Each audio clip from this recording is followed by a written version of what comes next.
सुप्रभातम मित्रों। आज हम लोग आकारांत पुल्लिंग शब्द परिचय पढ़ेंगे।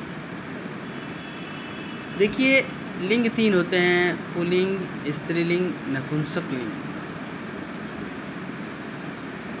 जो पुल्लिंग शब्द रूप होता है तो वो पुल्लिंग जो होता है आपका आकार में भी होगा, ह्रस्व ईकार में भी होगा, ह्रस्व उकार में भी पुल्लिंग होते हैं ना। तो एक होता है अकारांत, यानी अ है अंत में जिसके ओ हो जाएगा अकारांत, और एक होता है आकारांत, जहाँ पे आ रहेगा उसको तो हम स्त्रीलिंग कहेंगे। लेकिन जिस शब्द के अंत में मतलब अ हो तो उसे ही हम क्या कहेंगे? आकारांत पुल्लिंग कहेंगे। जैसे देखिए, बालह दिया है तो बालह में जो ल है तो ल में क्या जुड़ा है? अ जुड़ा है ना ई जुड़ा है ना ओ जुड़ा है, केवल अ जुड़ा है। तो अ अंत में है कि नहीं? तो इसलिए जो बालह है ये आपका क्या हुआ? आकारांत पुल्लिंग शब्द हुआ। उसी तरह सिंह देख लीजिए, तो सिंह में भी ह है, ह में अ है, आ नहीं ना है, अ है, इसलिए सिंह भी क्या हो जाएगा? आकारांत पुल्लिंग का शब्द रूप कहलाएगा। उसी तरह वृषह है, वृषह में भी स में क्या है? अ है, आ नहीं है, इसलिए वृषह जो शब्द है ये भी आकारांत पुल्लिंग का शब्द है। वानरह देखिए, वानर, इस र में भी अ है, इसलिए वानर भी आकारांत पुल्लिंग शब्द कहलाएंगे। नरह देखिए, नरह में भी न र में अ है, तो अ है, आ तो है नहीं, न ई है बड़ा ई, इसलिए जो अ है ये आकारांत यानी अंत में अ है, इसलिए नरह भी पुल्लिंग का शब्द हुआ।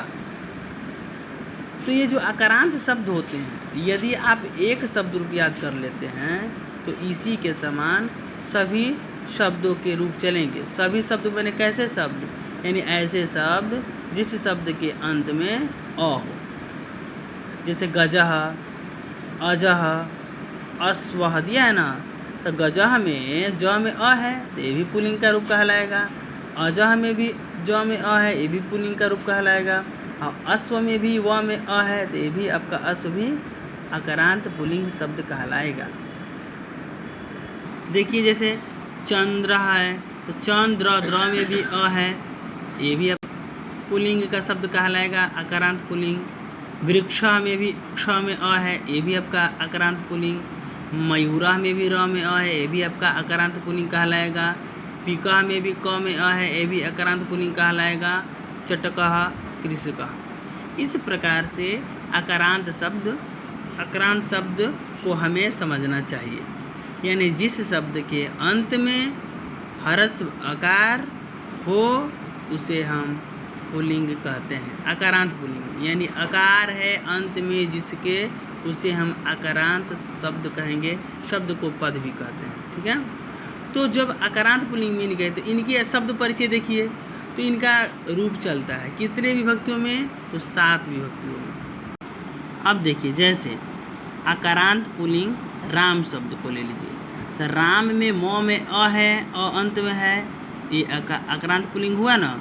तो विभक्तियाँ कितनी होती है? 7 होती है। देखिए, प्रथमा, द्वितीया, तृतीया, चतुर्थी, पंचमी, षष्ठी, सप्तमी और एक संबोधन होता है।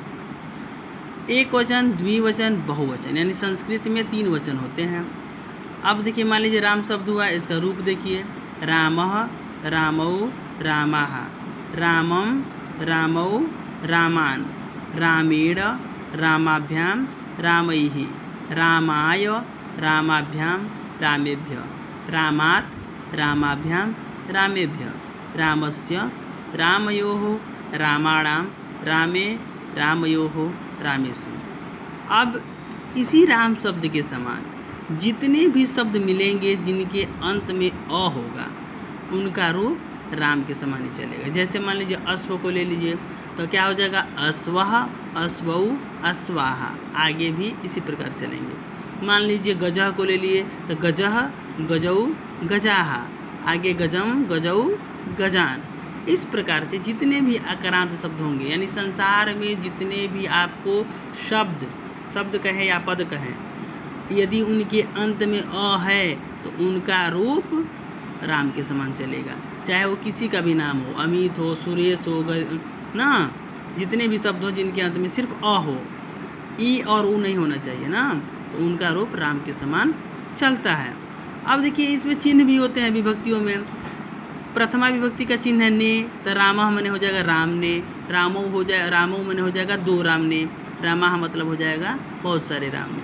द्वितीय विभक्ति का चिन्ह है को, तो रामा मने राम को, रामो मने दो राम को, रामान मने बहुत सारे राम को।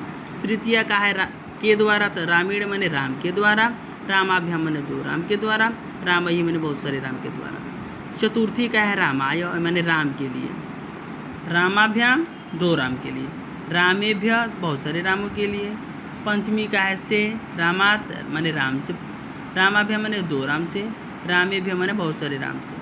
षष्ठी का है का के की रा रे री, तो रामस्य मने राम का, रामयो मने दो राम का, रामाणाम मने बहुत सारे रामों का। सप्तमी का है रामे मने राम पर, रामयो मने दो राम पर, रामेशु मने बहुत सारे रामों पर। तो इन चिन्हों के प्रयोग से हम वाक्य निर्माण अच्छा से करते हैं।